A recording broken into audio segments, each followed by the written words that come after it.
Good evening. Welcome to News 90 on Metro Television. My name is Bridget Otu. Thank you very much for joining us. The headlines tonight.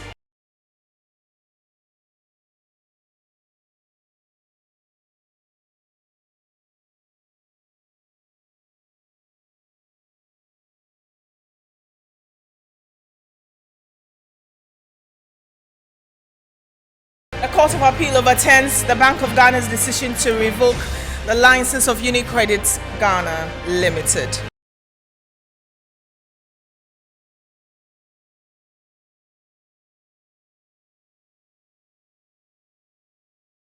"20 students of the East Legon branch of Ideal College injured as a result of an invasion of the school's premises by some armed men in plaincloth and police uniforms to carry out a demolition exercise." Samuel Okujeto Ablako, Member of Parliament for Nontong, warns companies believed to have been unlawfully engaged in the construction of the National Cathedral to either pull out or face future legal action.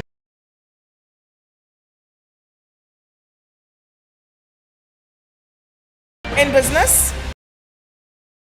the Association of Importers and Exporters vows to kick against a future introduction of new taxes as the International Monetary Fund discusses modalities with Ghana to improve its finances.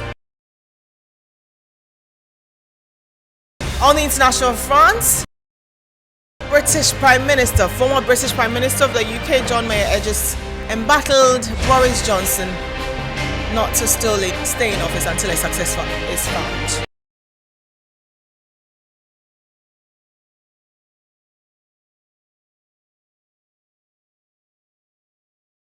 And the Court of Appeal has today declared the decision of the Bank of Ghana to revoke the license of UNICREDIT'S as an unlawful exercise of its powers. There's more in the following report.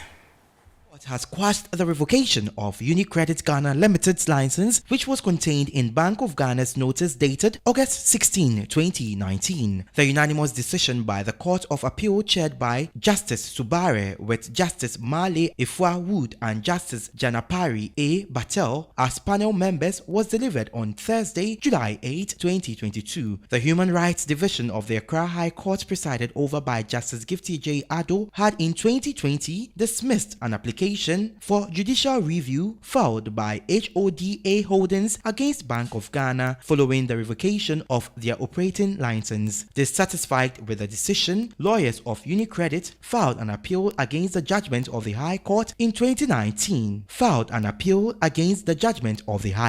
In 2019, the banking sector cleanup exercise led to the loss of investment by firms and individuals who invested in stock of banks, which was affected as a result of the banking cleanup exercise. And we're going on the phone to speak to a financial management consultant, Christian Techijan, on the implications of this. A very good evening, and thank you very much for joining us. Good evening. What does this reinstatement, first of all, mean and signal to others who have suffered similar fate? Well, the action of the central bank in 2019 that's closing down the 23 financial institutions was actually in pursuant to Section 123 of the Banks and Specialized Deposits Taking Act 2016. And according to Bank of Ghana, UNICREDIT was actually overexposed to related party, and therefore it found it to be insolvent with a negative capital adequacy ratio. Right. It also had a negative net worth following the Bank of Ghana's assessment that was done December 2018. So for me, there were 22 other institutions that were involved, and each had got a PEP case. So if any of them really had any other issue, felt that it wasn't right, Ghana had done that, I'm sure they could have taken the route that UNICREDIT did by resorting to the law court. So for me, it doesn't really speak innocent so far as. So in other words, it's solely on individual cases. It's not like it's automatic or it has any replaying effect. That's essentially what you're saying. Exactly. Okay. And we know the government spent over 11.7 on the financial sector cleanup, and we have the financial levy in now. Could this mean it's the beginning of the end of other investments? Well, I'm not really sure what this particular appeal was bordering on, But so I cannot really speak directly to it. Okay. And like I've said earlier, there are 22 other institutions. So we cannot really involve them all under one bracket. If they believe they had genuine reasons for appeal, they would have definitely, they had legal teams that they could have resorted to legal means to do this. But for me, BOG being the regulator, once it felt that it had to do a cleanup to restore confidence in the Ghanaian banking sector landscape, we would say the exercise actually led to a more vibrant institutions that we have now. They are more liquid. They are robust, as you say. And so whichever argument that you raised, for me, was really a very cause so far as we have vibrant institutions, more than what we used to have in 2019. Okay, thank you very much. Thank you very much for talking to us, financial management consultant, Question Techi Jan on UniCredit. Says it's not automatic. If you believe you have similar case, then you can probably file. And Member of Parliament for North Tongue constituency Samuel Okujeto Ablakwa is warning companies who he believes have been unlawfully engaged in the construction of the National Cathedral to either pull out or face future legal actions. And the warning by the ranking member of the Foreign Affairs Committee follows a response by the Public Procurement Authority that it has no knowledge on how the said companies were engaged to construct the monumental edifice. That all of those companies that they are receiving phone calls, hey, come, we want to do a cathedral, come and do this, guys, come and do that, without recourse to the procurement laws of our country. We want to serve notice that Judgment Day is coming. Already, we have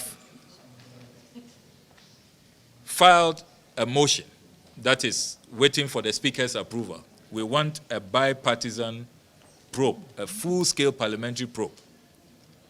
We are also putting together all the documentation, and I can tell you that now it's very heavy, tons of documentation. Every single page is a scandal. It's a breach, it's an infraction, it's an illegality. And a day is coming that people will be made to answer. And all those who are in possession illegally of our tax funds will be made to refund all those monies back to the Ghanaian people.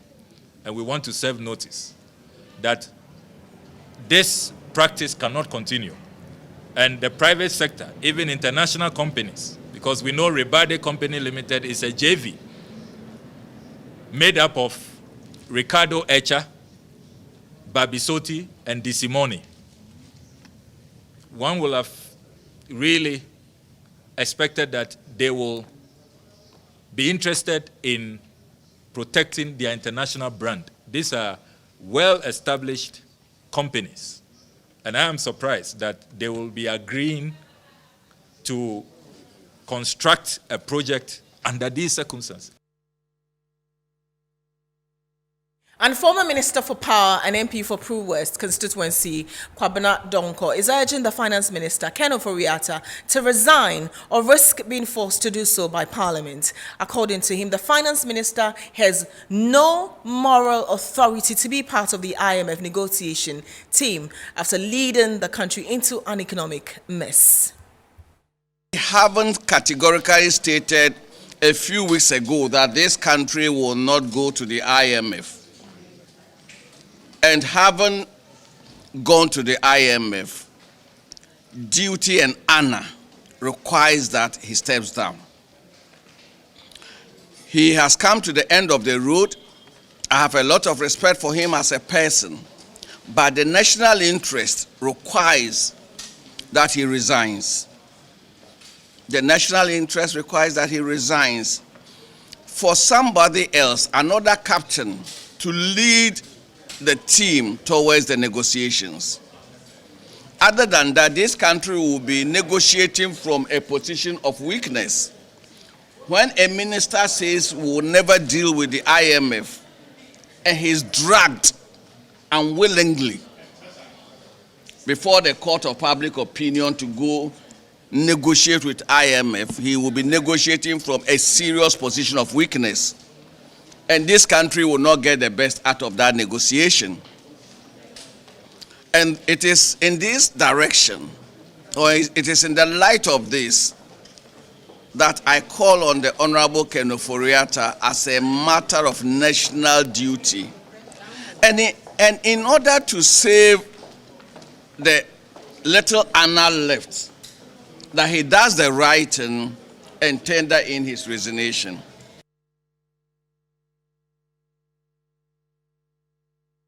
The editor-in-chief of the New Crusading Guide newspaper, Abdul Malik Kwekubakon, has expressed his disappointment with the government's decision to opt for an IMF program. The renowned media practitioner says the move does not make one proud to be a Ghanaian. Although he admits it is the right of government to do so, he felt very disappointed when he heard the news, and he spoke on Good Morning Ghana.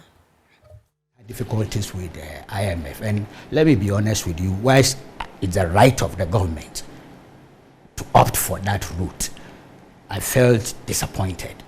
I felt just recycling the same thing.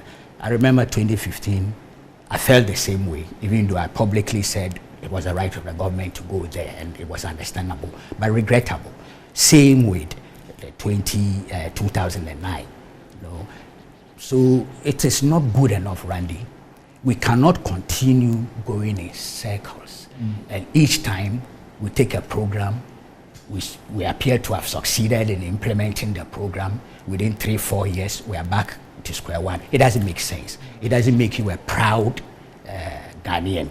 You know, so I'm clear in my mind that yes, there have been difficulties, external and internal, that have compelled this government to go to IMF. They have to be bold enough to accept that, look, we are part of the problem. Some of the measures we took, some of the actions we took are contributory factors to where we are today.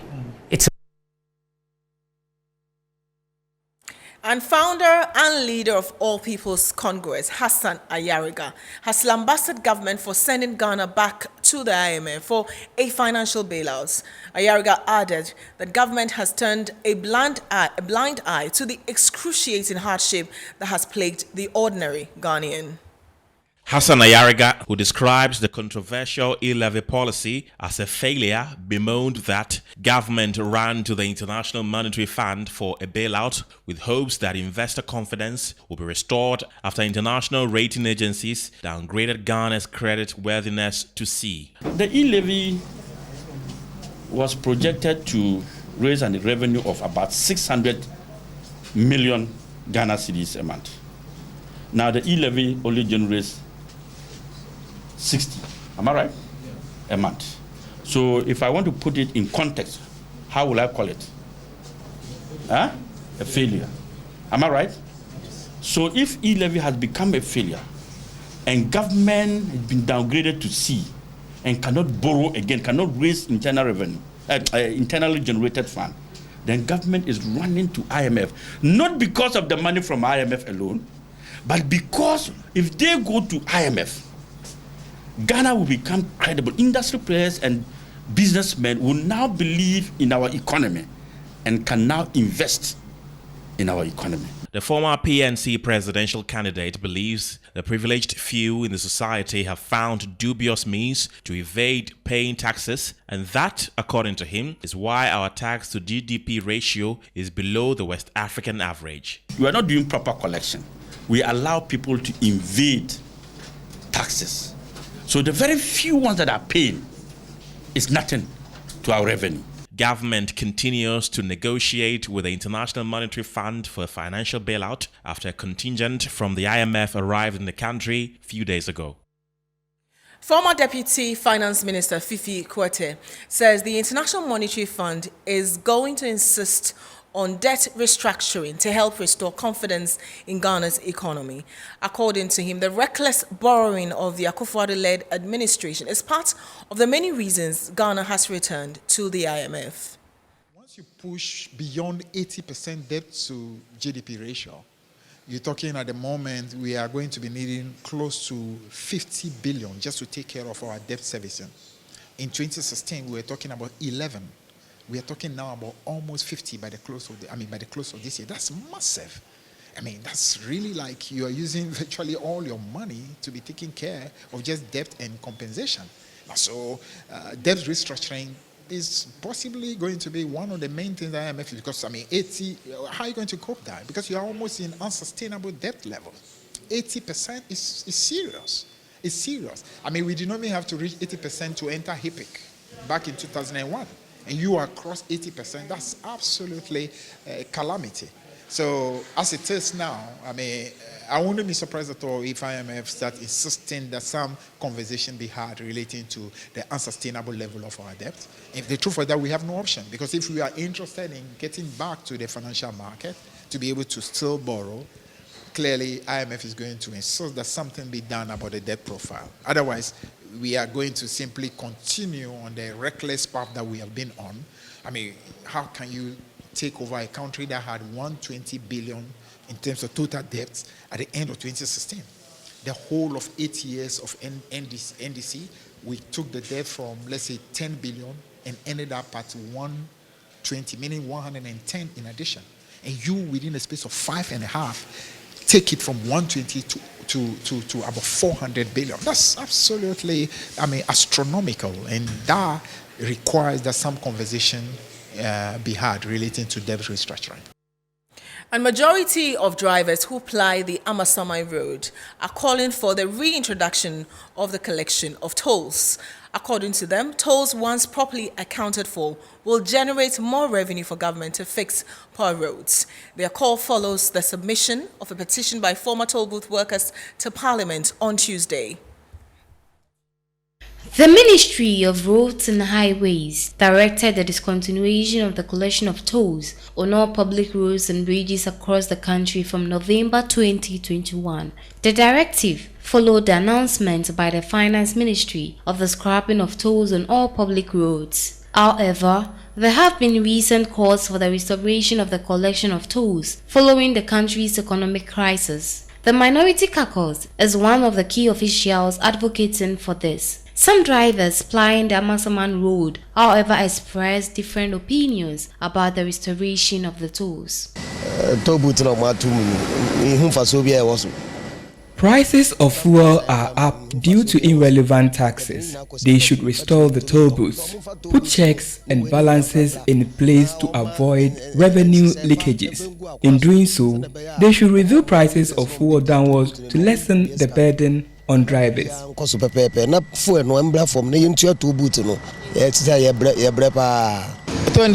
The road toll need to be reintroduced. The roads are worse than before, so revenues from the toll collection may help to fix them. The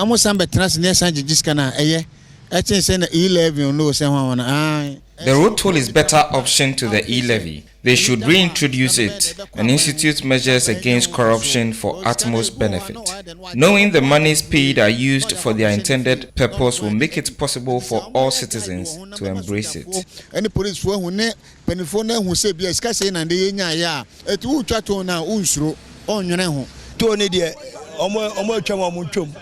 The tolls should not be reintroduced. If you take a look at our route, you will notice that from Achimota to Kumasi, the road is bad. So what did they use the toll revenue for? We do not want it again. Me, I travel to along countries like Togo, Burkina Faso, and the things. They are using toll booths. So I don't see the reason why our toll booths should not work. Even the money that the government will gain from these toll booths, it will be more than that e-levy.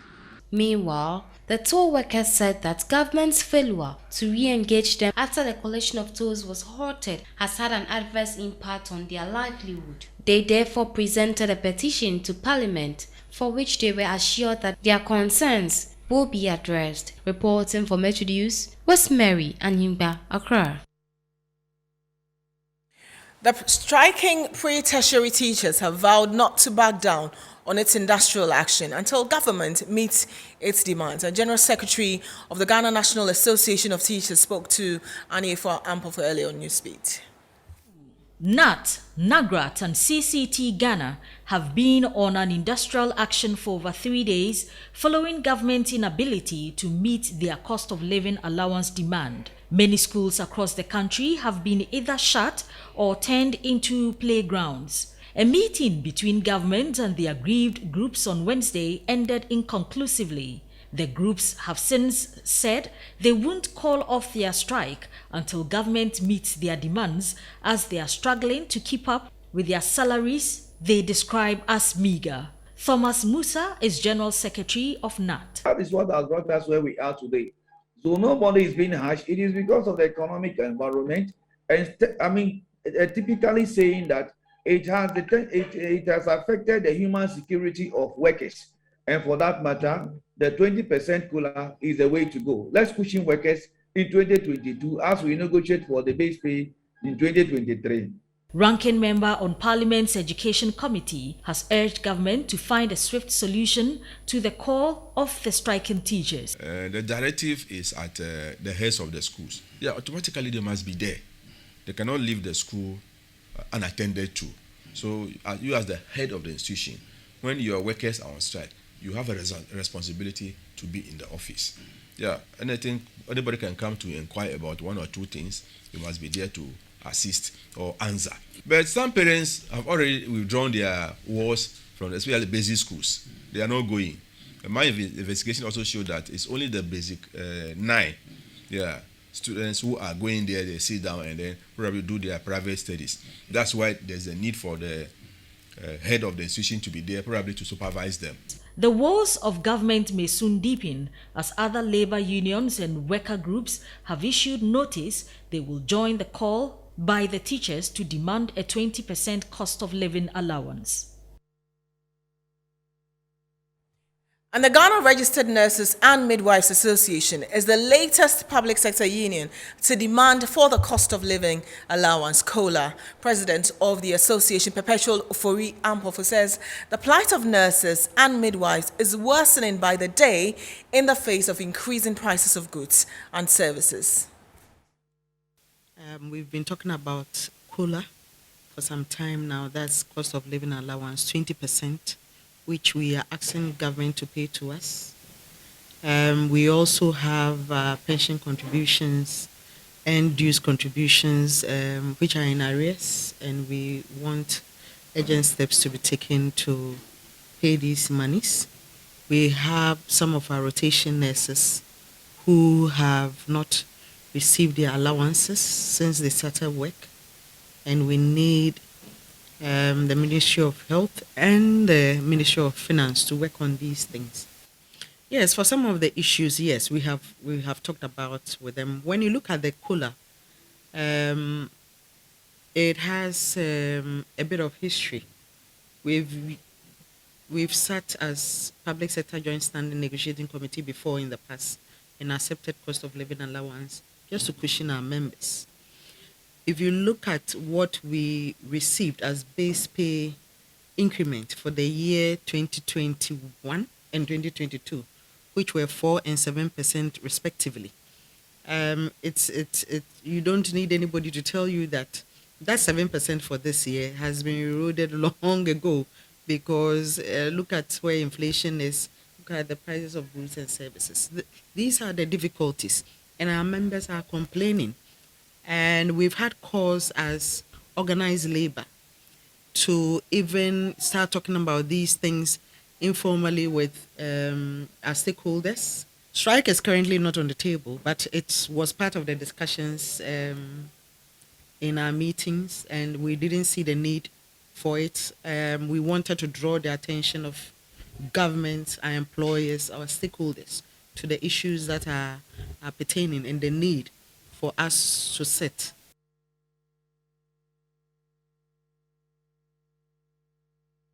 And still to come, 20 students of Ideal College, a private senior high school in East Legon, Accra, injured as a result of an invasion of the school's premises by some armed men. We'll be back with more.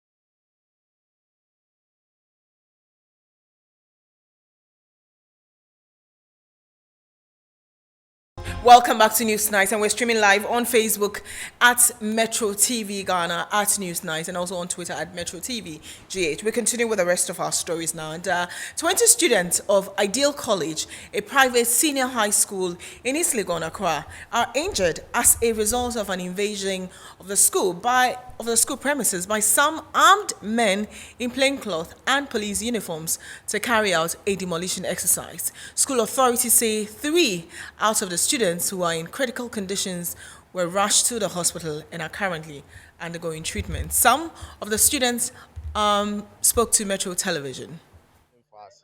So I saw one of them raise our professor. So I went there to help him out. So when I got there, the police got, I don't know if they are really police or land guards. Yeah, but I saw them, like, when I got there, they also they attacked me because I was coming to help my father, which is our school director. During the struggles, I got pushed by one of them, and my leg entered a pit. I was there and people were shouting. When I got to the window, I saw them abusing him, like they were beating him up. That's my proprietor. They were beating him up. And I rushed down, rushed to that side. When I got there, the police had him on one side, holding him down, wanting to abuse him. And the alarm guards were at the other side.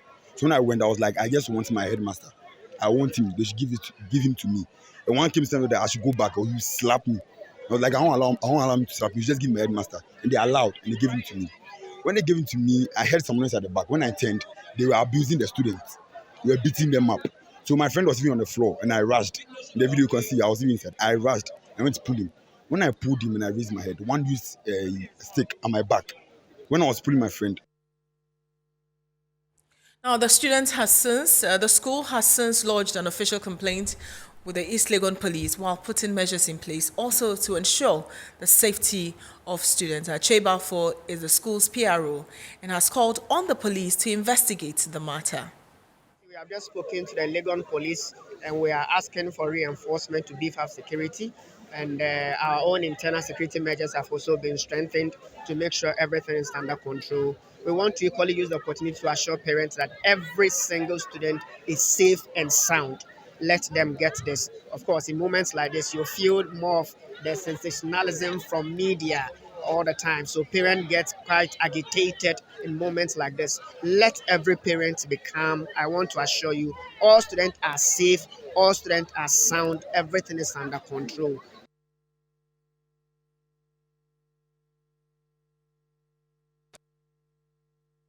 Our correspondent Akwesi Ado is on the phone and he has been covering this very story.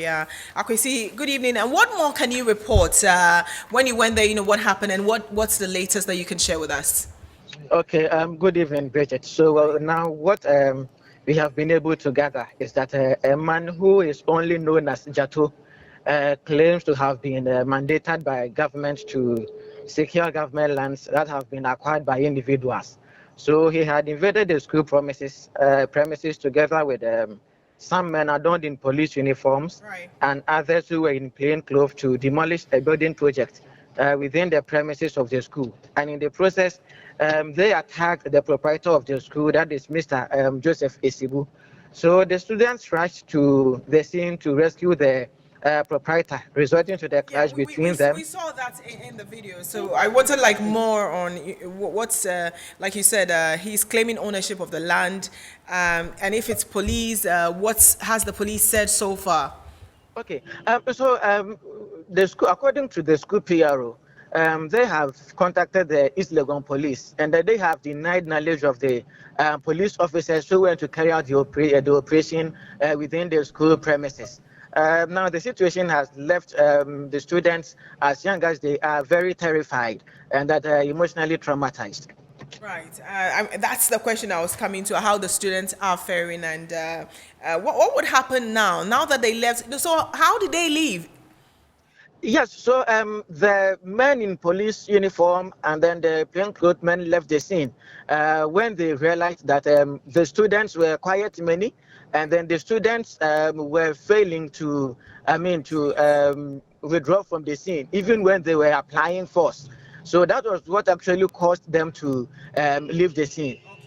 Thank you very much, Yadu. And we'll definitely stay on this and ask questions as to why policemen will go on a school campus, regardless of what the circumstances are, to go and brutalize students. Some, we understand, are currently receiving treatment. They were on campus trying to defend the proprietor of the school.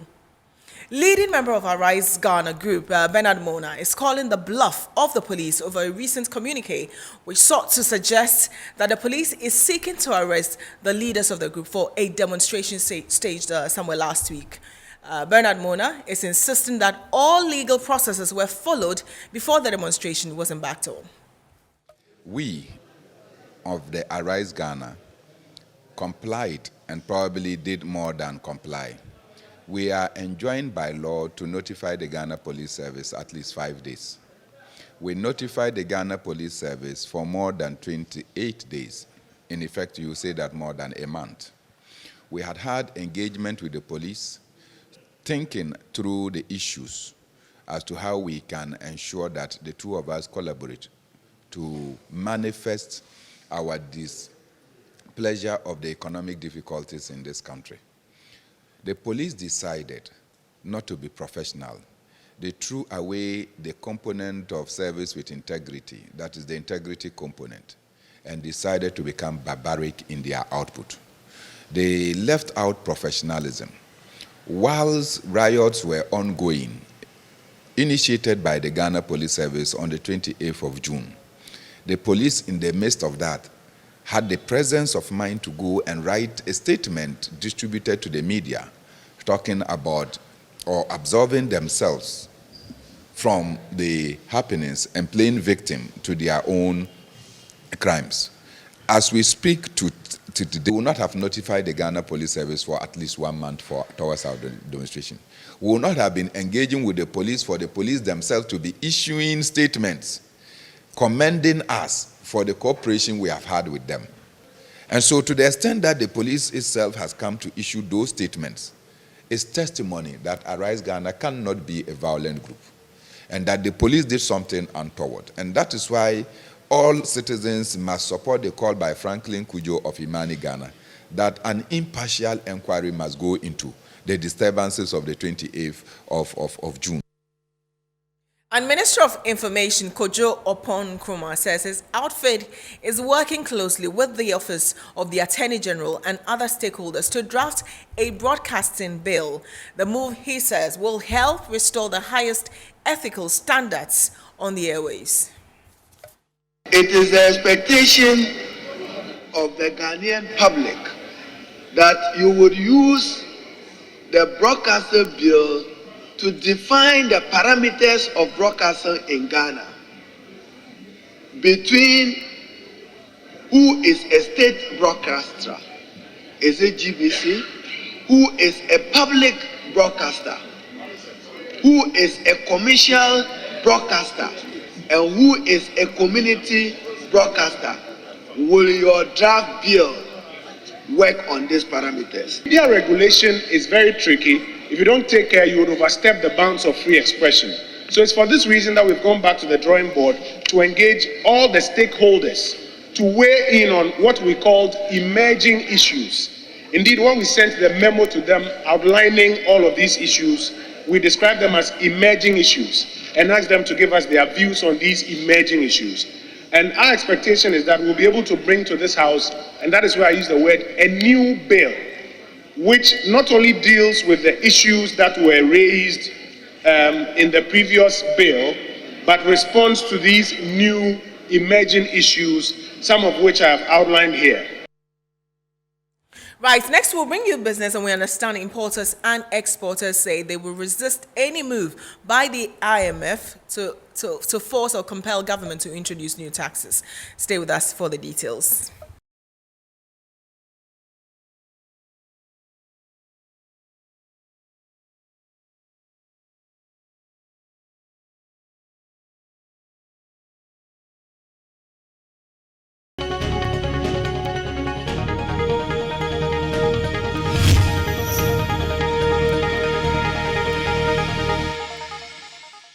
Welcome back to Newsnight Live on Metro TV. My name is Winston Taki.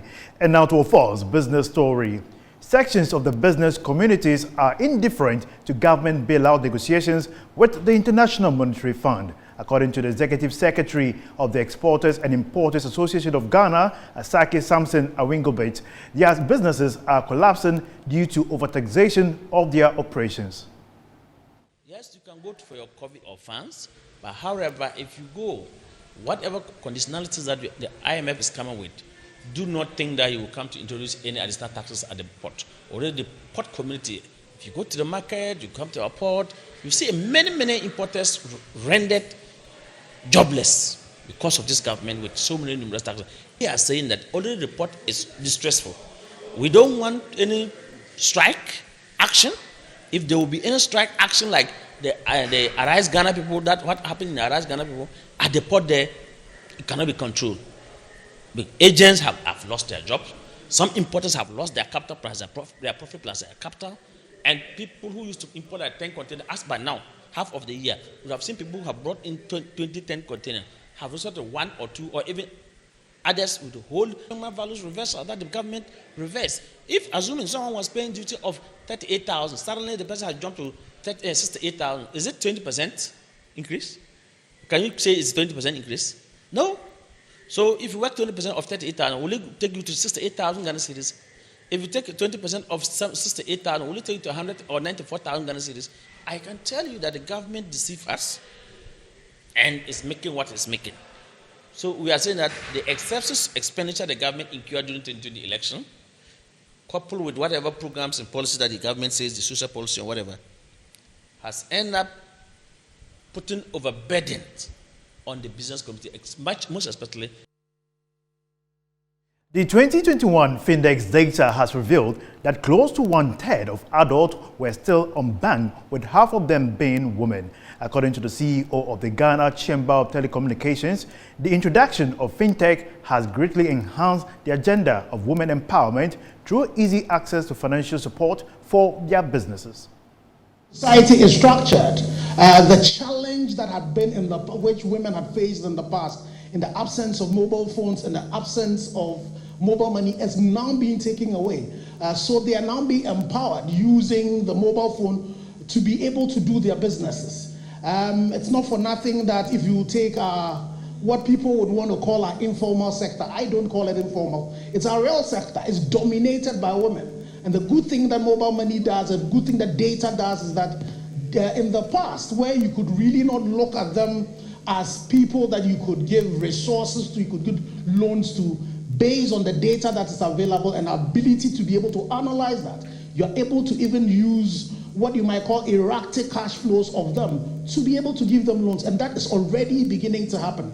You're beginning to see the interventions that is happening in the cocoa sector, for example. All of that would go to empower the woman. And so she's then able to jump the barriers of not having access to assets to be able to use as collaterals, but use a hard work to be able to then get access to. Bring you an update on how the Ghana cedi is performing against major global currencies and the prices of commodities across the world.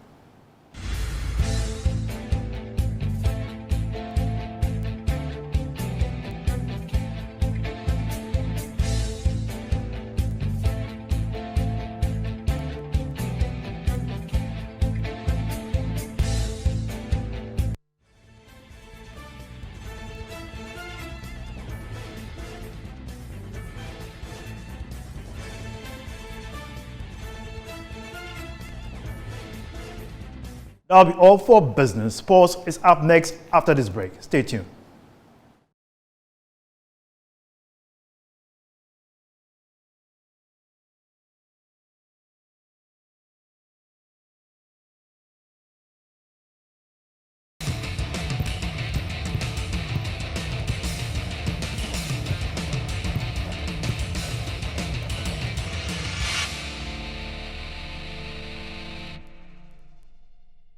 Let's do some local story then focus on Hasselhoff. After failing to impress during the Ghana Premier League, there were calls for the head of Samuel Buedi to go. But according to a former captain of the team, Amakwamreku, the Phobians would rather should give him technical support.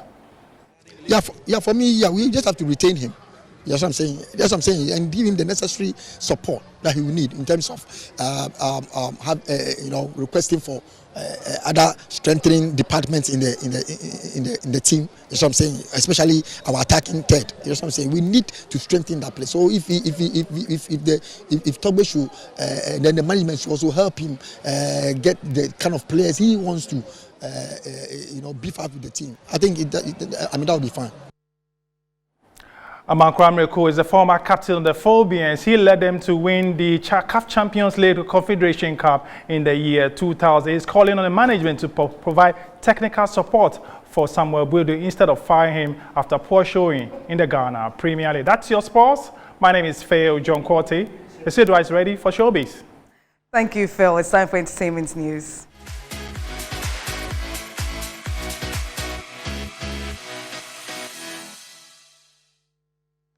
My name is AWUAH Akumia. The conversation about Ghanaians loving and streaming Nigerian songs have always been a debate, but software engineer Solomon Apiasain believes otherwise. Foreigners in Ghanaians that are streaming Nigerian songs. This is how the system works when it comes to such form of data. When you are collecting, or when they are collecting, I can be an American. Okay. Today, I'm in Ghana. For now, I'm a Ghanaian. To the system. To the system. Correct. So I can be doing a lot of Drakes, Jay-Z's, Kendrick Lamar, and I come here, and I'm still doing them. Then Ghanaians are streaming Jay-Z song. That's what it's going to say. Oh, okay. Get it? So based on location, and it uses something called the IP address, which allows you to tell the location of where the client is coming from. Yeah. Right? So even now, there's more precise ways of measuring your location, which is using the GPS. Mm-hmm. So if you are there and you always leave that location thing on, it's picking data and like telling them where you are. So this is how they can tell that this person is streaming from here. So I don't want to believe, until someone proves me wrong, I don't want to believe that Ghanaian The new cash cow after replacing cassette, tape and CD tapes. But are these artists cashing out? It's very, very small. Eh? I don't want to misinform, but it's some of the it depends on the platform. Okay. But I think Spotify is doing around a cent or so for 50 streams or so. A cent? Yeah. A cent for 50 streams. Yeah, I have to confirm. Yeah, but you have to have very huge numbers to like make significant like money from it. Is that why they buy the streams? You are wasting your time if you buy streams. Well, that's it for entertainment news. My name is AWUAH Akumia. Bridget? Thank you very much.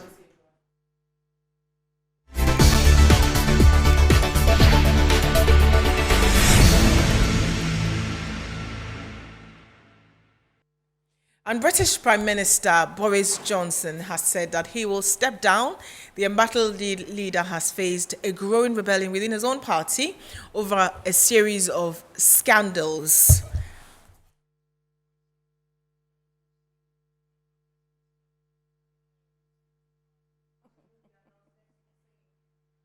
Says the timetable will be announced next week, saying that he has appointed new cabinet while he remains as UK Prime Minister. So if you go on Twitter, hashtag Boris Johnson resigns is trending, and the UK had its own what they call like Trump, and having faced several scandals, he has decided to step down. He says next week we will know who will succeed. So we're going to speak to a Ghanaian UK journalist, Jones AWUAH.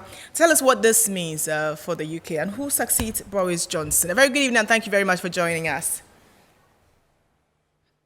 Thank you for having me, Bridget. Who succeeds Boris Johnson? I mean, that's an interesting question because a lot of them were complicit in Boris Johnson's scandals. What I mean by that is, Yes, what I mean by that is the fact that they came out to openly support Boris Johnson's lies. So it would be very difficult to, again, convince the public that they're not like Boris Johnson in terms of trying to put themselves forward as people that can be trusted when it comes to morality, I should say. So it would be very difficult. But let's not forget, the Conservatives are still the ones that will elect somebody to lead the country. So in that respect, the general public don't really have much say other than Conservative and Conservative supporters. So what will happen is in next week,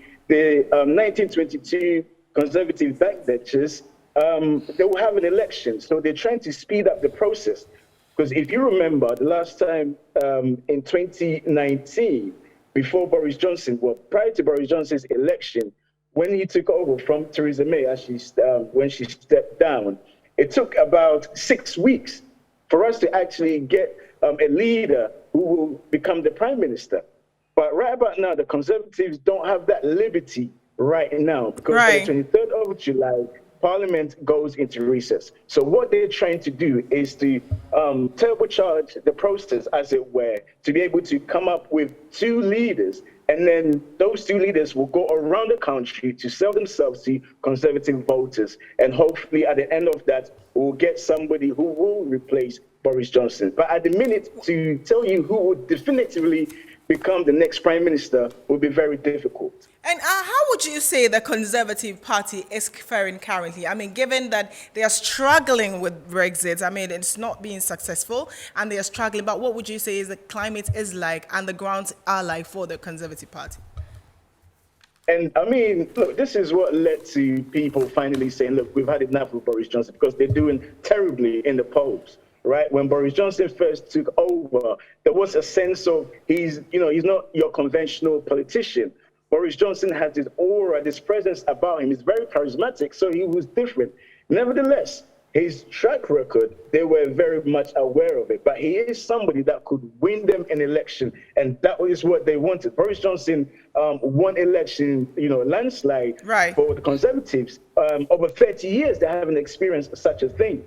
So Boris Johnson is he is a figure, but the scandals is what he could not really get himself out of. What we've seen is consistent lies, and there was a pattern. And in the end, a lot of his cabinet ministers couldn't deal with it anymore, where they had to just step aside. In terms of the Conservative Party as a whole, right now, they know that should Boris Johnson remain at post, next election, they will lose. And the indicators were a couple of weeks ago, there were by-elections where they lost terribly. They actually won that constituency from Labour for the first time in over, I think, if I'm not mistaken, over 20 years. So for them to actually lose that by-election, send warning sign to a lot of the cabinet ministers.